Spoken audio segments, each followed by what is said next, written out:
Halo, assalamualaikum warahmatullahi wabarakatuh. Selamat datang di channel YouTube Batam Kamera. Oke, teman-teman, di video kali ini kita akan belajar tentang RAB atau Rencana Anggaran Biaya Membuat Photo Booth. Nah, ini berguna misalkan teman-teman baru mulai mau usaha photo booth tapi bingung alat apa aja yang dibutuhkan dan budgetnya berapa gitu ya. Nah, ini akan kita bahas di konten berikut ini. Oke, jadi ada 4 bagian penting, komponen penting yang harus teman-teman punya. Yang pertama adalah kamera. Kemudian software photo booth. Nah, software photo booth di sini fungsinya adalah supaya kita bisa mengotomatisasi kamera. Pada saat kamera kita jepret, maka otomatis filenya pindah ke komputer, kemudian diproses langsung dicetak. Selain dicetak, juga bisa kita gunakan untuk sistem QR code. Jadi setelah foto, otomatis customer itu bisa langsung scan dan dapat hasil fotonya. Kemudian laptop. Nah, laptop di sini tentu gunanya adalah untuk memproses si file tadi supaya bisa langsung dicetak. Kemudian printer. Nah, printer ini gunanya tentu untuk mencetak hasil fotonya. Nah, alatnya kalau kita gabungkan itu akan jadi seperti ini sambungannya, skemanya. Di sini kita bagi menjadi beberapa bagian. Di sebelah kiri ini adalah untuk lighting atau lampu fotonya. Di sini kita pakai lampu dari Godox, tipenya Godox MS300. Kemudian ada softbox. Jadi softbox ini gunanya supaya cahaya dari lampu itu lebih merata, nggak terlalu keras, nggak terlalu panas terang gitu ya. Jadi supaya cahayanya lebih merata.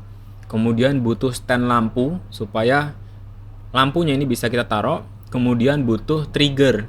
Nah, trigger ini gunanya untuk menyambungkan lampu studio ke kamera supaya pada saat kamera kita jepret, lampunya bisa nyala. Jadi bagian ini, kemudian softbox, kemudian lampu dan stand ini adalah bagian untuk lightingnya atau untuk lampunya. Kemudian kamera. Nah, kamera di sini kita pakai Canon 200D. Sebenarnya nggak harus tipe ini, tipe lain juga bisa. Nanti akan saya tampilkan kamera yang support. Di sini kita pakai 200D karena harganya cukup terjangkau, sekitar 7 jutaan.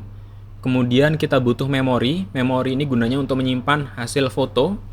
Kemudian kita pakai baterai dummy. Nah, baterai dummy ini fungsinya misalkan kita ada event photo booth terus durasinya dari pagi sampai siang.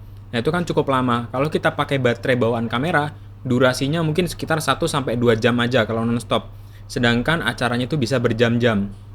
Jadi dengan baterai dummy, kamera bisa nyala terus non-stop karena langsung tersambung ke listrik.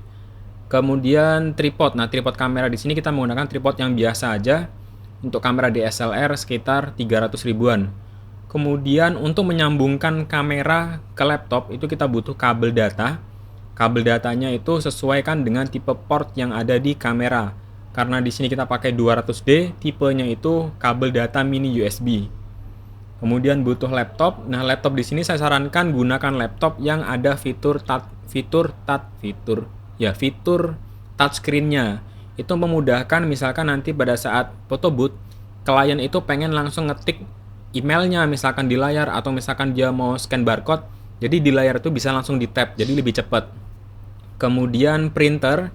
Nah, untuk printer yang paling rekomen kalau kita mau buka photo booth itu tipenya DNP RX1HS. Ini adalah printer yang memang dikhususkan untuk foto cepat cetak gitu ya. Ini biasa dipakai di usaha-usaha photo booth. Kemudian softwarenya kita menggunakan software DSLR Booth yang fungsinya tadi supaya si kamera pada saat kita jepret itu langsung diproses oleh komputer dan software, kemudian bisa langsung dicetak.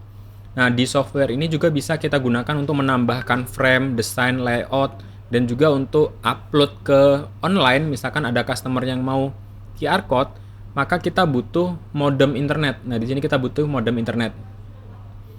Jadi modem internet ini gunanya supaya hasil foto dari kamera kemudian masuk ke laptop itu bisa langsung kita kirim ke online, dan customer yang foto misalkan minta hasil fotonya langsung ke handphone, dia tinggal scan tampilan yang ada di layar sini.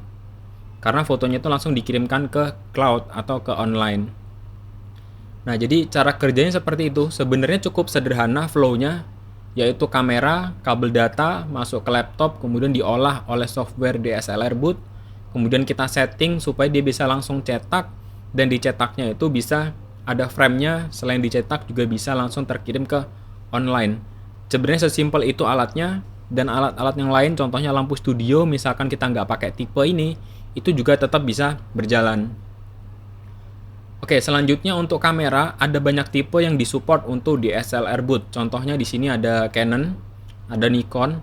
Tapi saran saya kalau teman-teman baru mau mulai, pakai kamera Canon aja. Kenapa? Karena tipe kamera Canon itu banyak yang disupport, sedangkan merek lain itu nggak terlalu banyak. Jadi teman-teman nanti nyarinya agak kesusahan.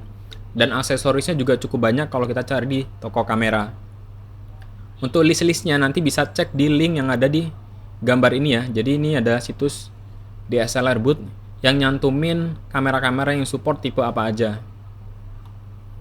Nah, ini ada RAB atau rancang anggaran biayanya. Biayanya berapa gitu ya kalau kita mau bikin usaha foto booth. Di sini laptop, itu saya coba cari laptop tipe Lenovo X1 Yoga bekas di online marketplace itu sekitar 4 jutaan. Kemudian software DSLR boot itu bisa per bulan, bisa per tahun. Saran saya beli yang 1 tahun karena kalau yang 1 bulan tuh harganya cukup mahal dibanding yang 1 tahun.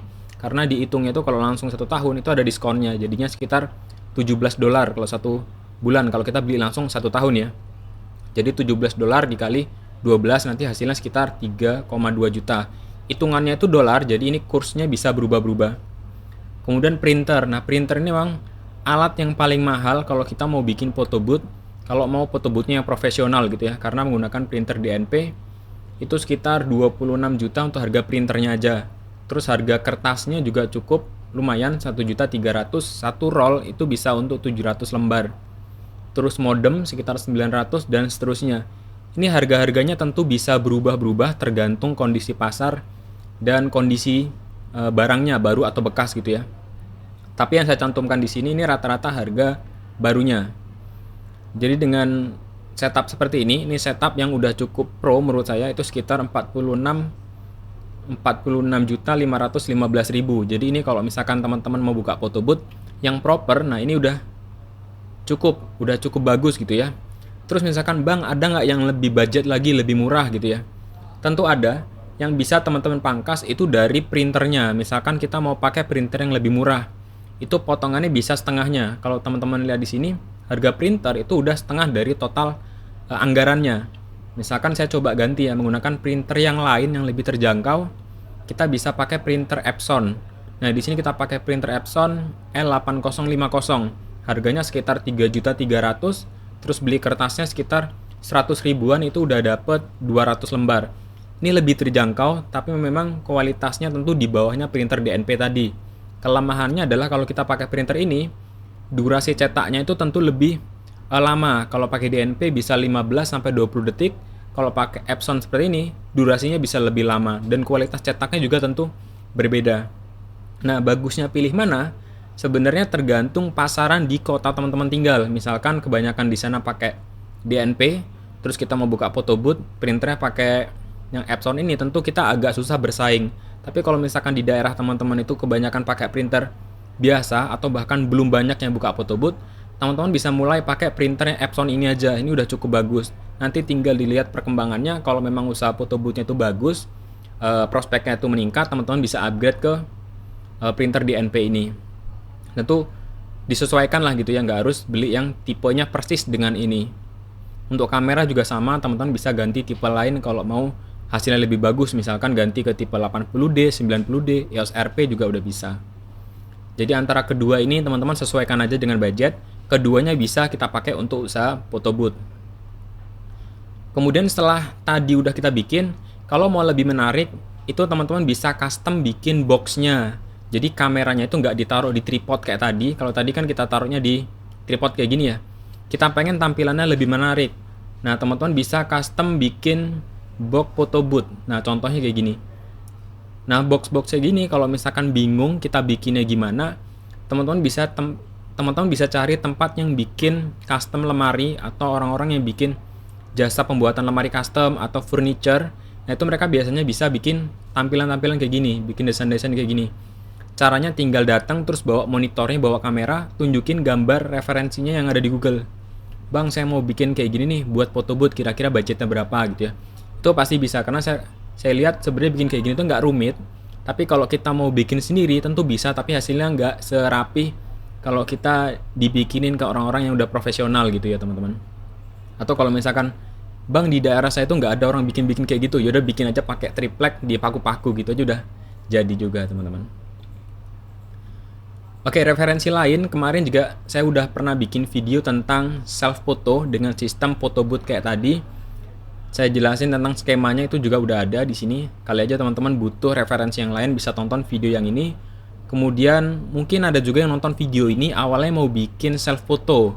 Cuma karena self photo sekarang arahnya udah mulai agak ditinggal, arahnya mau ke photo booth. Nah, teman-teman bisa tonton video yang dulu ya kalau misalkan pengen self photo ternyata sekarang mau bikin photo booth. Nah, bisa tonton video ini. Tapi kalau mau bikin konsepnya kayak self studio, nah itu bisa tonton video yang ini ya, yang dulu, yang setahun yang lalu. Nah, kemudian misalkan teman-teman, Bang, saya mau beli software DSLR Booth-nya di mana gitu ya. Nah, untuk belinya teman-teman bisa kunjungin situs resminya DSLR Booth, atau kalau misalkan teman-teman mau ngebantu channel ini, nah teman-teman bisa kunjungin situs batamkamera.com/DSLR Booth. Nah, itu adalah link referral. Kalau teman-teman beli lewat link itu, nanti saya dapat komisi sebenarnya, tapi dari komisi itu teman-teman ikut ngebantu konten di channel Batam Kamera. Jadi misalkan nanti mau konsultasi, nah itu bebas lah. Tapi asalkan teman-teman belinya lewat link ini gitu ya. Kemudian kalau butuh referensi untuk bikin studio atau untuk bikin self photo atau photo booth, nah nanti bisa buka situs selfstudio.id. Nah, ini kumpulan konten-konten yang saya buat isinya tentang studio, baik itu self studio atau photo booth. Oke teman-teman, mungkin ini aja yang bisa saya jelaskan. Kalau ada pertanyaan langsung aja tulis di kolom komentar. Dan yang tadi ya, kalau misalkan teman-teman udah beli di batamkamera.com/DSLR Booth, nah nanti bisa WA aja. Misalkan mau minta konsultasi tentang photo booth, bolehlah nanti kita chat-chat gitu teman-teman. Oke, terima kasih, semoga bermanfaat. Kalau ada pertanyaan langsung aja tulis di kolom komentar.